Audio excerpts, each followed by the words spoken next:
The morning sun sliced through the towering glass walls of Grayson Tower, a steel and granite monument in Chicago's bustling loop. Its lobby gleamed with cold precision-polished floors reflecting the light like a mirror, steel fixtures catching every ray. The air buzzed with the sharp scent of glass cleaner and the low hum of ambition. Men in crisp suits and women in tailored blazers moved swiftly.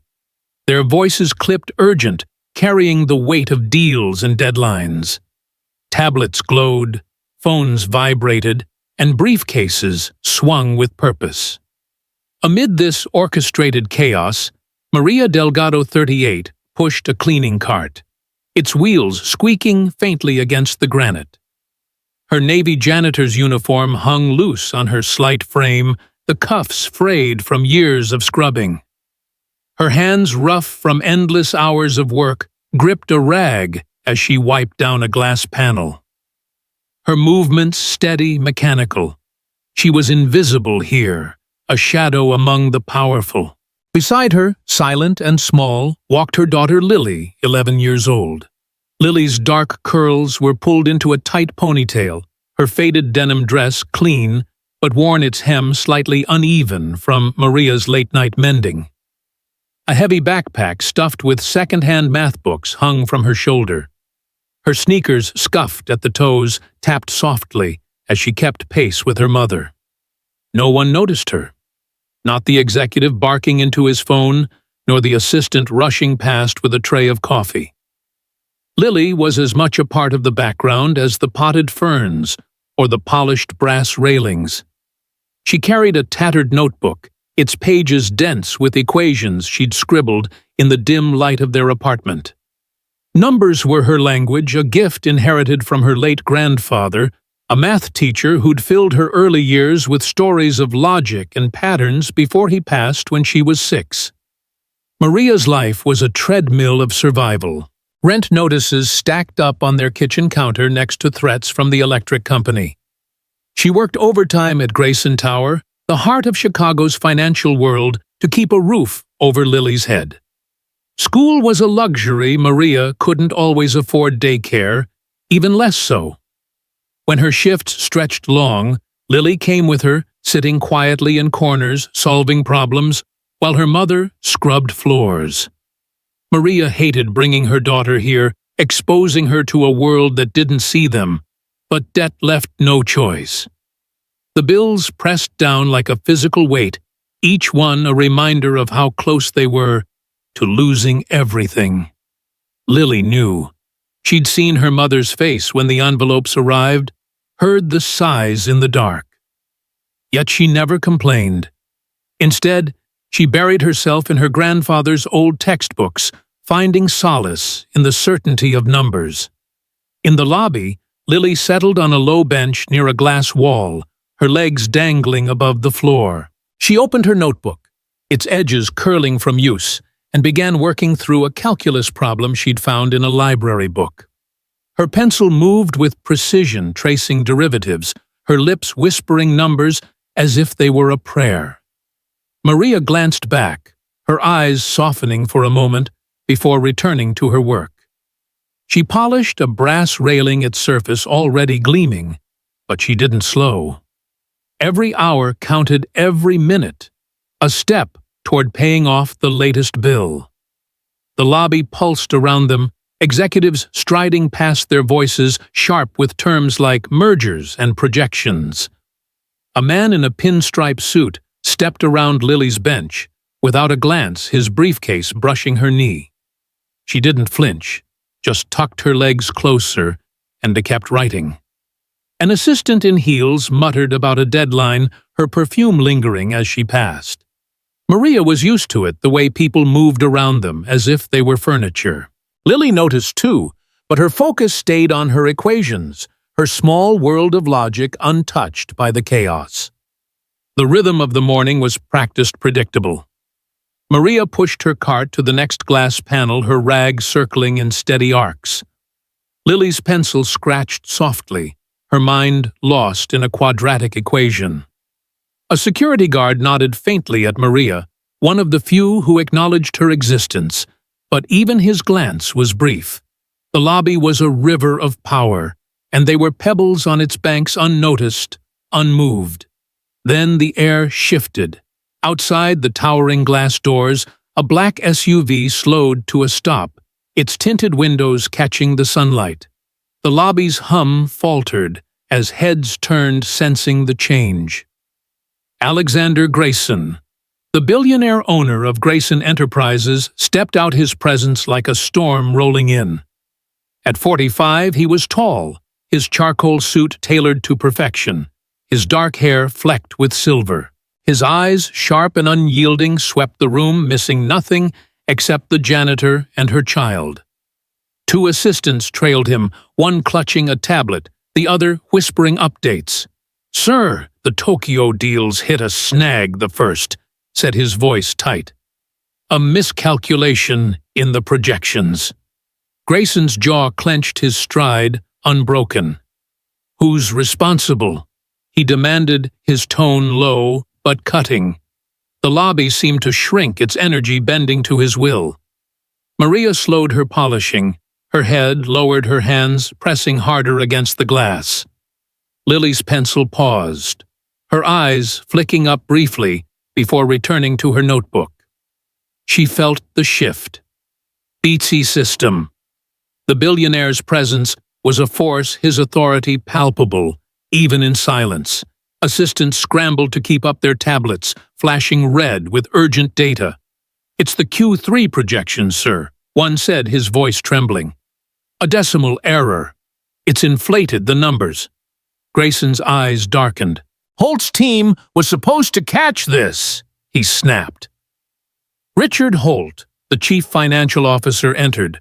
Moments later, his gray hair slicked back, his suit darker than the rest. "We're addressing it," he said, but his confidence wavered under Grayson's glare.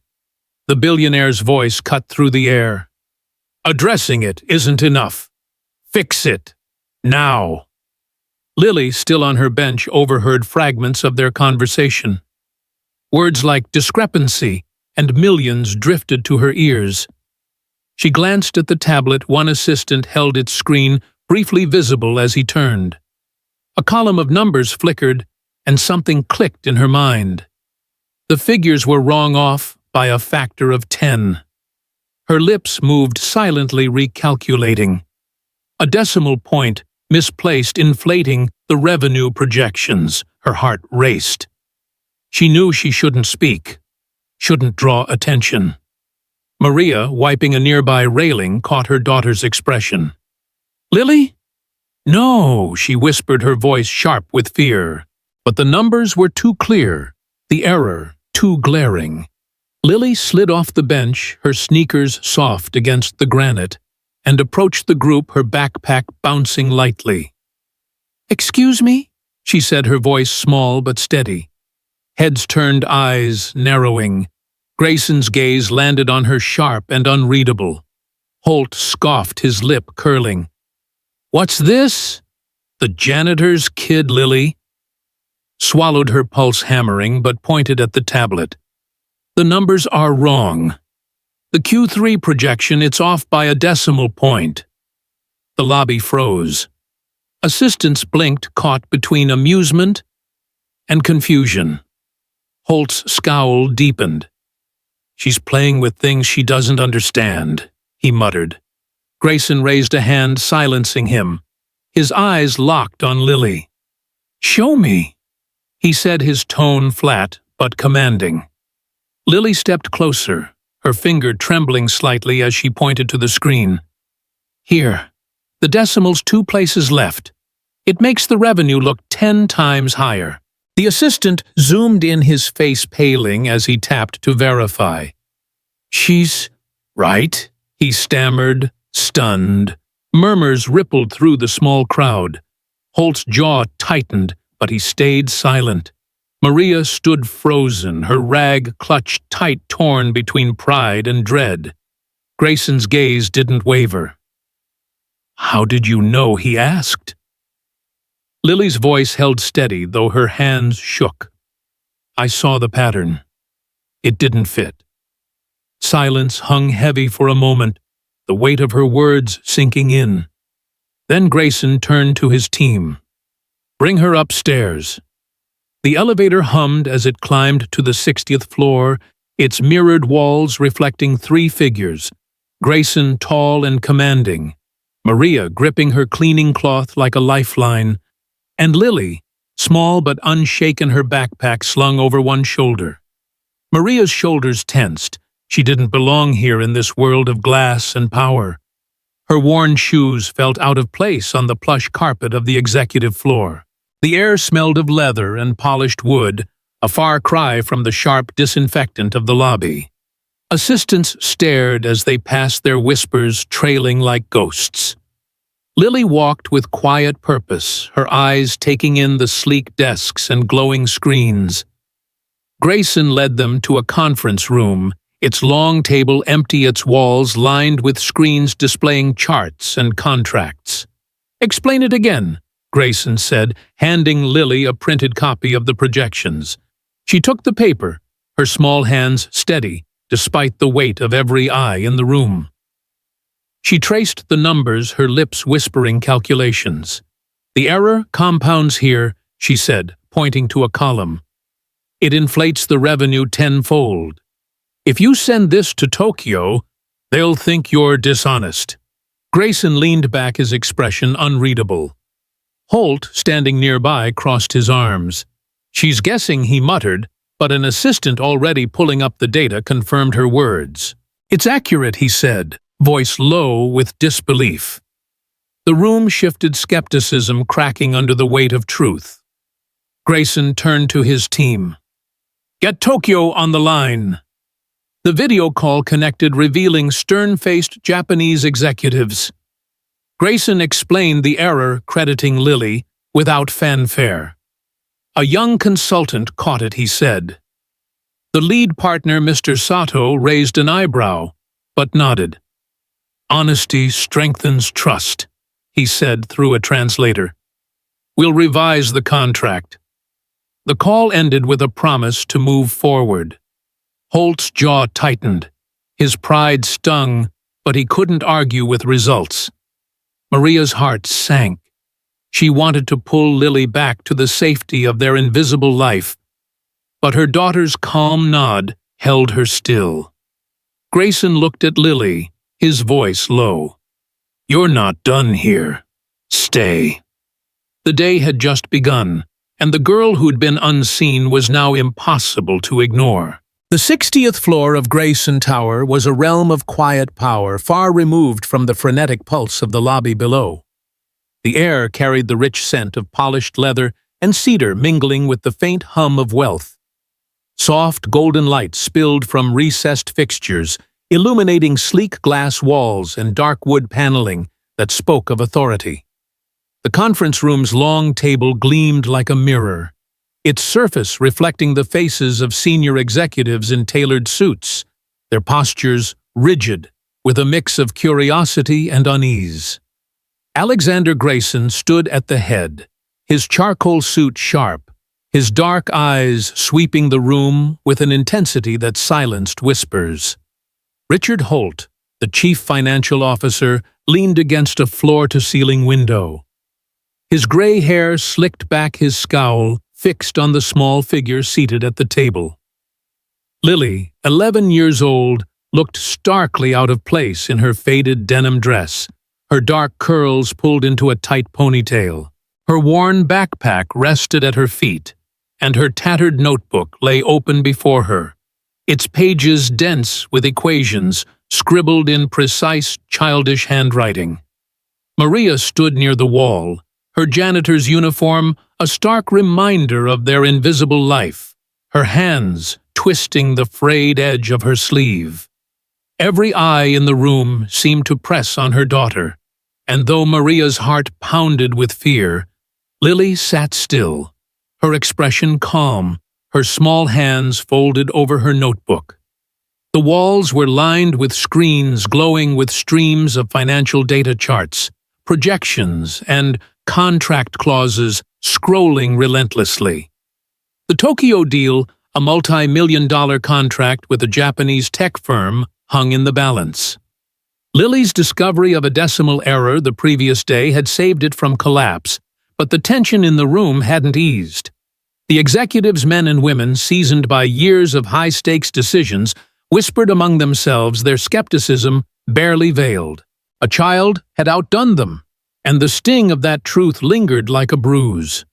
Holt's voice sliced through the murmurs, sharp and cold.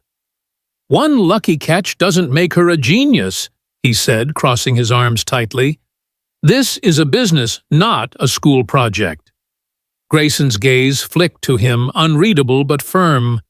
"She saw what your team missed, Richard. Let's see if she can do it again."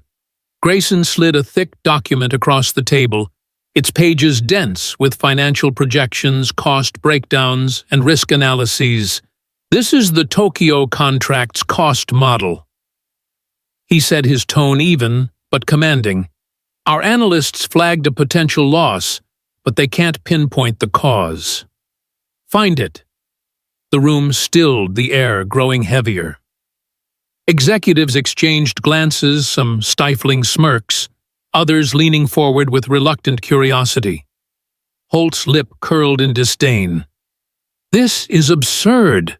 She's a child, not an analyst. We're wasting time." Grayson's eyes narrowed, silencing him with a glance. "She's earned her chance. Let her prove it."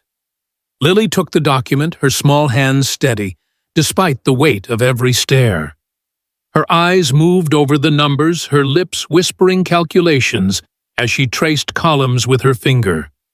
Maria's knuckles whitened as she gripped her sleeve, her instinct to shield her daughter warring with the pride swelling in her chest. Lily was exposed, now tested, in a world that didn't bend for the meek, a world that measured worth in dollars and dismissed those who scrubbed its floors. Minutes ticked by, the silence broken only by the faint hum of the screens and the occasional tap of an executive's pen against the table. Lily's pencil scratched softly in her notebook, circling figures, jotting formulas in her neat, deliberate script. The executives watched, half expecting her to falter, half hoping she wouldn't. A young advisor, Sarah, sat across from Lily, her dark hair pulled into a neat bun, her eyes warm with quiet encouragement. She'd been the only one to offer Lily a gesture of respect the day before slipping her a sleek silver pen as a token of admiration. Now she leaned forward slightly, her tablet glowing with the same data cross-checking as Lily worked. Holt, meanwhile, paced near the window, his impatience palpable, his polished shoes clicking against the floor. "This is a waste of everyone's time," he muttered loud enough for the room to hear. Sarah shot him a glance, her jaw tightening, but she said nothing, her focus on Lily. 10 minutes passed, the tension thickening with each second. Lily's pencil slowed, her eyes narrowing as she traced a line in the document. She looked up, her voice soft but clear, cutting through the room's unease. "The cost model's wrong. It assumes stable shipping rates, but it doesn't account for currency fluctuations. The yen's value dropped 4% last quarter. If you don't adjust, you're overestimating profits by 10%. The room froze. An executive, a middle-aged man with wire-rimmed glasses, tapped furiously on his tablet, pulling up exchange rate data from the past 3 months. His face paled, his fingers pausing. "She's right," he said, his voice low with disbelief. "We missed it. Completely." Murmurs erupted, some in awe, others in frustration at their own oversight. Holt's jaw tightened, his arms crossing even tighter, but he stayed silent, his pride visibly stung. Grayson turned to the video screen where Mr. Sato and his Tokyo team waited, their faces stern but attentive through the grainy feed. "Lily, explain it to them," Grayson said, his tone steady, carrying no hint of doubt. Lily hesitated, her fingers brushing the edge of her notebook, the silver pen tucked beside it glinting faintly. She glanced at Maria, who gave a small, almost imperceptible nod, her eyes glistening with restrained pride. Lily took a breath and spoke, her voice clear, despite its softness breaking down the error in simple, precise terms. The yen's shift changes the shipping costs. If you adjust the model here, she pointed to a line in the document, her small finger steady, you avoid a loss and keep the deal fair for both sides. The translator relayed her words, and Sato's stern expression softened a rare flicker of surprise crossing his lined face. Remarkable, he said through the translator, his voice measured but impressed. This clarity strengthens our trust. We'll revise the terms and proceed. The call ended with a nod of approval, the Tokyo team's confidence visibly restored. The executives around the table shifted their skepticism, cracking further under the weight of Lily's precision. Sarah's lips curved into a quiet smile, and she jotted a note on her tablet, her respect for the girl clear in her eyes. A few others nodded slowly, their faces a mix of astonishment and reluctant admiration. Holt, however, wasn't swayed. He stepped forward, his voice sharp-edged with a challenge he couldn't suppress. One more correction doesn't prove anything. She could be a fluke memorizing patterns from some textbook. His words stung, cutting through the room like a blade. Lily didn't flinch, her blue eyes meeting his with a calm that seemed beyond her years. "I don't memorize," she said softly, her voice steady. "I see what's there. The numbers tell a story, and this one was wrong." The room tensed, her words hanging heavy, a quiet defiance that silenced even Holt for a moment. Sarah spoke up, her voice firm but polite, cutting through the tension. "She's done more in 2 days than your team did in a week, Richard. Give her credit where it's due." Holt's eyes flashed, his pride wounded, but Grayson raised a hand, his gesture final. "Enough," he said, his tone low but commanding. "Lily, you'll face one more test. Holt, prepare it. Tomorrow morning, 8 a.m. Sharp." Holt nodded curtly, his jaw tight, his reluctance clear, but his authority overridden. The executives began to rise their conversations, hushed their glances, lingering on the small girl who'd upended their expectations. Sarah lingered, kneeling beside Lily's chair as the room cleared. "You're changing things here," she said softly, her eyes warm with admiration. "Don't let them make you feel small." "Okay?" Lily nodded, tucking the silver pen deeper into her backpack, her face calm, but her eyes bright with quiet determination. Maria stepped forward, her voice trembling slightly, barely audible over the rustle of papers and footsteps. "Sir, she's just a child. This is too much for her." Grayson turned, his expression softening, for the first time a flicker of something respect, perhaps, crossing his face. "She's more than that now, Ms. Delgado. And so are you. You've raised someone extraordinary." He gestured to an assistant, a young man in a slim suit who handed Maria a card with Grayson's office number printed in sharp black ink. "Be here tomorrow, both of you. We'll talk." Maria nodded, her fingers clutching the card, her heart heavy with a mix of fear and pride. She wanted to pull Lily back to their quiet, invisible life, where no one stared or judged, but her daughter's steady gaze held her still. Lily slipped her notebook into her backpack, her movements careful, deliberate, as if she knew the weight of what she'd done. As they walked through the executive floor toward the elevators, whispers followed like shadows. Assistants glanced up from their desks, their eyes flicking between curiosity and envy. A security guard, his badge glinting under the soft lights, gave Lily a small nod, a rare gesture of respect from someone who'd seen her sitting unnoticed for months. Maria felt the weight of every stare, her shoulders stiffening under the worn fabric of her uniform. She'd spent years blending into the walls, her hands rough from scrubbing, her presence ignored. Now her daughter was a beacon drawing eyes she wasn't sure they could bear. Lily walked beside her, her steps light but purposeful, her backpack bouncing slightly. She didn't speak, but her hand brushed Maria's, a silent reassurance. "I'm okay, Mama." The elevator doors closed, carrying them back to the lobby, where the granite floors and glass walls felt both familiar and foreign, as if the world they'd known had shifted beneath their feet. In the lobby, the air was restless, alive with the hum of gossip. Word of Lily's correction had spread faster than the elevators could carry. It carried by whispers among the staff. Secretaries glanced up from their desks, their eyes lingering on the girl they'd once stepped around without a thought. A janitor pushing a mop near the entrance gave Maria a quick smile, a fleeting moment of solidarity from someone who knew the weight of invisibility. Lily clutched her notebook, her expression unchanged, but Maria felt the shift in the air, a current of attention that both thrilled and terrified her. They weren't invisible anymore, and that new reality carried a weight she wasn't sure they could hold. As they approached the glass doors, a young assistant hurried to hold them open, his gaze fixed on Lily, with a mix of disbelief and admiration.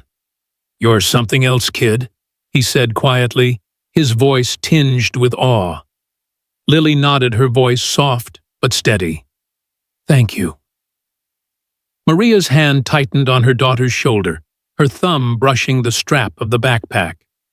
The city loomed outside its gray skyline sharp against the heavy clouds, a storm brewing on the horizon. They stepped into the chilly Chicago air, the noise of the loop, honking taxis, distant sirens, swallowing the quiet of the tower. Maria's mind raced, replaying the day, the stairs, the weight of Grayson's words. She'd always told Lily to stay small to avoid trouble, but her daughter had stepped into the light, and there was no going back. Lily looked up, her blue eyes, calm, catching the last of the daylight. "It's okay, Mama," she said softly, as if reading her mother's thoughts. "I just did what the numbers told me." Maria managed a small smile, her heart aching with pride and fear. The test tomorrow would be harder, and the world watching would be less forgiving. That evening, in their cramped apartment on Chicago's South Side, the air smelled of damp wood and the faint bitterness of instant coffee. The single lamp flickered, casting uneven shadows across the worn furniture. A sagging couch, a table with one wobbly leg, curtains patched with careful stitches. Maria sat at the kitchen table, her hands folded, staring at a stack of bills. The rent was overdue again, the electric company's warning bolded in red, a final notice that felt like a noose. Lily sat across from her, her notebook open, scribbling a new equation under the dim light. The scholarship papers from Grayson's office weren't here yet. They were a promise, not a reality, but the weight of the day lingered heavy and uncertain. Maria reached out, brushing Lily's curls from her face. "You were brave today," she said softly, her voice thick with emotion. Lily looked up, her eyes steady, unwavering. "I just saw what was wrong, Mama. Like you taught me to look closely, to not miss the small things." Maria's lips trembled, but she managed a smile, her fingers lingering on her daughter's cheek. "You saw more than that, Mija. You saw what they couldn't." The room fell quiet, the silence full not of fear, but of a fragile hope, teetering on the edge of tomorrow's trial. Outside, the city hummed, its lights flickering through the cracked window, a reminder of the world waiting beyond their door. Maria folded her hands, her rough fingers tracing the edge of a bill, her mind caught between the life they'd always known and the one Lily's gift might build. Lily turned a page in her notebook, her pencil moving again as if the numbers were her anchor in a world that had suddenly turned its eyes on her. Tomorrow would bring another test, Another chance to prove what no one expected from a janitor's daughter. And though Maria feared the weight of those eyes, she knew her daughter was ready to meet them steady and unafraid. The morning sky over Chicago hung heavy with gray clouds, the air thick with the promise of rain. Grayson Tower loomed against the skyline, its glass facade reflecting the city's restless pulse.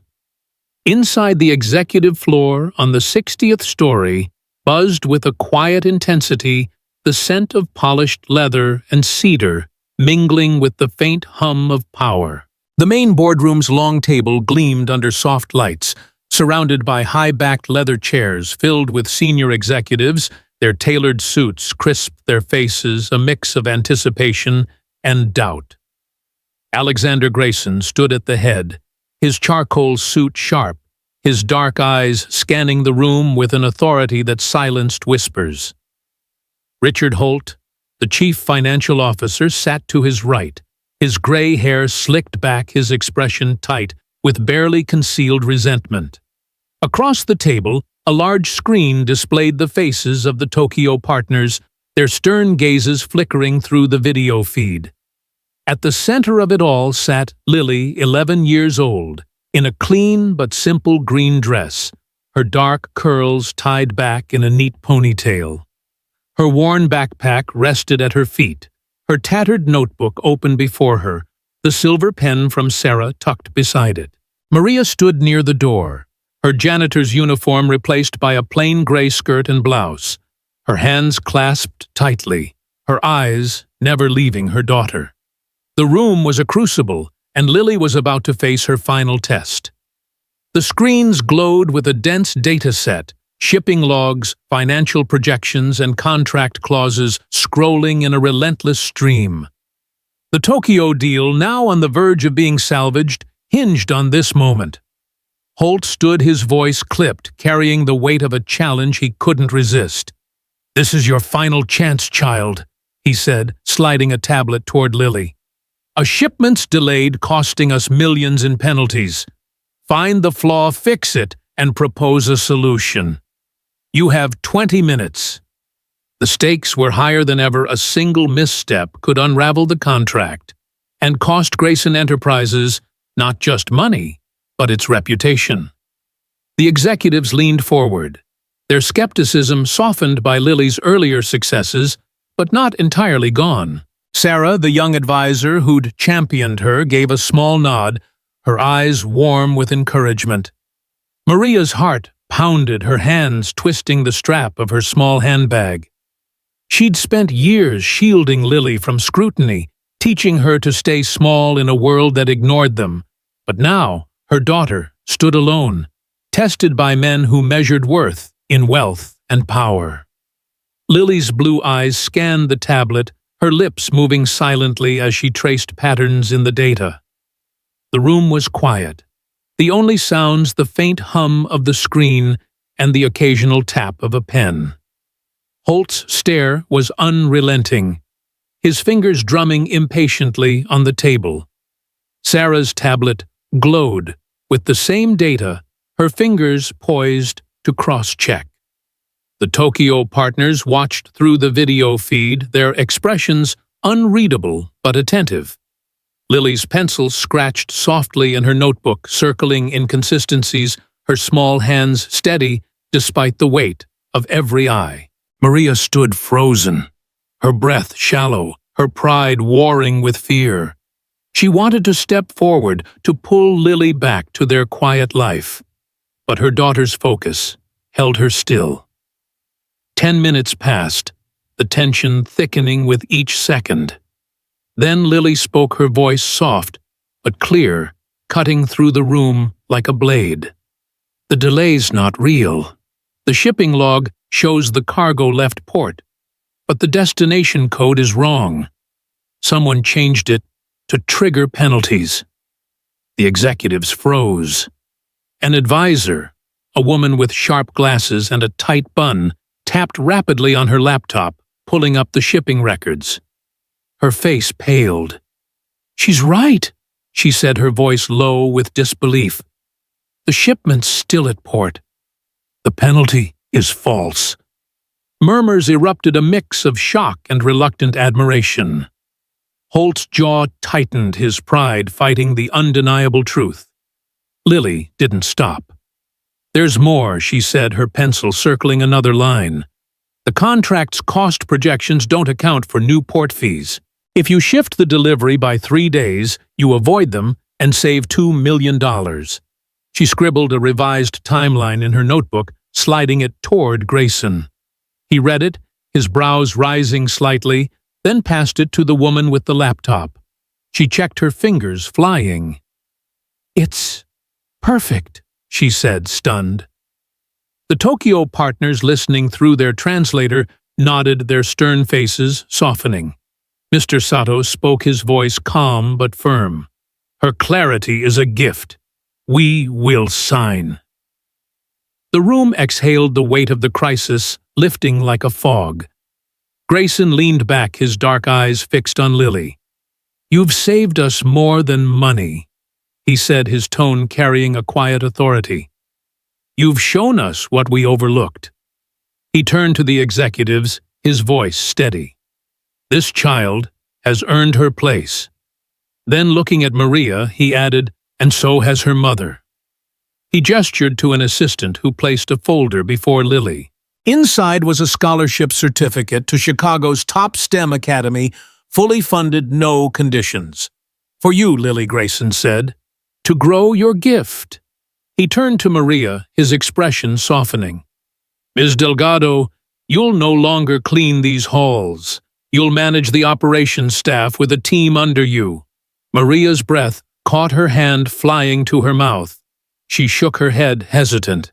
"Sir, I'm not qualified." Lily touched her arm, her voice soft but certain. "Mama, we earned this. You always said to finish what we start." Maria's eyes glistened, but she nodded, swallowing her fear. Holt remained silent. His pride humbled his jaw tight as he stared at the table. The executives rose, their applause soft but genuine, a rare acknowledgement of truth over status. Sarah approached Lily, kneeling to meet her eyes. "You're a miracle," she said softly, her voice thick with emotion. "You've changed this place." Lily nodded, clutching her notebook, her face calm but her eyes bright. An older clerk, his hair white and his suit frayed at the cuffs, stepped forward as the room cleared. "My father was a numbers man," he said quietly, his voice rough with memory. "He'd have been proud of you." He pressed a folded note into her hand, which she later opened to find 3 words: "Keep seeing patterns." Maria watched, her heart swelling, but a shadow lingered. Admiration could turn to envy, and she knew the weight of attention could crush as easily as it lifted. As they left the boardroom, the executive floor hummed with whispers. Assistants glanced up, their eyes lingering on Lily, with a mix of awe and curiosity. A janitor sweeping nearby gave Maria a quick nod, his smile a silent salute, from one invisible worker to another. Maria felt each glance like a weight, her shoulders stiffening under her new blouse. She'd spent years being unseen, her hands, rough from scrubbing her existence, ignored. Now her daughter was a beacon, and the light was both a gift and a burden. Lily walked beside her, her steps light, her backpack bouncing slightly. She didn't speak, but her hand brushed Maria's, a quiet anchor. The elevator ride to the lobby was silent, the mirrored walls reflecting a mother and daughter who no longer fit their old roles. Maria's hand rested on Lily's shoulder, her thumb brushing the backpack strap. Her heart torn between pride and fear of what came next. In the lobby, the air was alive with gossip. Word of Lily's triumph had spread, carried by the staff's whispers. Secretaries paused at their desks, their eyes following the girl they'd once stepped around without a thought. A security guard, his badge glinting, gave Lily a small salute, his respect unspoken but clear. Maria felt the shift, the way the world now saw them, and it both thrilled and terrified her. They weren't invisible anymore, but visibility came with a price. As they approached the glass doors, a young assistant hurried to hold them open. His gaze fixed on Lily. "You're incredible, kid," he said, his voice tinged with awe. Lily nodded, her voice soft. "Thank you." Maria's hand tightened on her daughter's shoulder, her heart racing as they stepped into the chilly Chicago air, the city's noise, honking taxis, distant sirens swallowing the quiet of the tower. That evening, in their small apartment on the south side, the air smelled of damp wood and fresh paint. A new coat Maria had scraped together money for last month. The single lamp glowed steadily, no longer flickering its light, casting soft shadows across the worn furniture, a sagging couch, a wobbly table, curtains patched with careful stitches. Maria sat at the kitchen table, the scholarship folder and a thick envelope from Grayson Enterprises before her. The envelope held documents, a grant to clear their debts, a deed to a small but stable home. She stared at them, her hands trembling, her rough fingers tracing the edges. For years she'd carried the weight of bills, the fear of eviction, the shame of being unseen. Tonight, that weight was lifting, but it felt fragile, like a dream that could vanish. Lily sat across from her, her notebook open, scribbling an equation under the lamp's steady glow. The silver pen from Sarah glinted beside her, a small token of the world now opening to her. She looked up, her blue eyes calm but bright. "It's ours, Mama," she said softly, her voice carrying the weight of their shared struggle. "We don't have to be afraid anymore." Maria's lips trembled, tears brimming but unshed. She reached out, pulling Lily into her arms, holding her close. "You saw what I couldn't," she whispered, her voice thick. Lily leaned into her, her curls catching the light. "You taught me to look, Mama. You never stopped."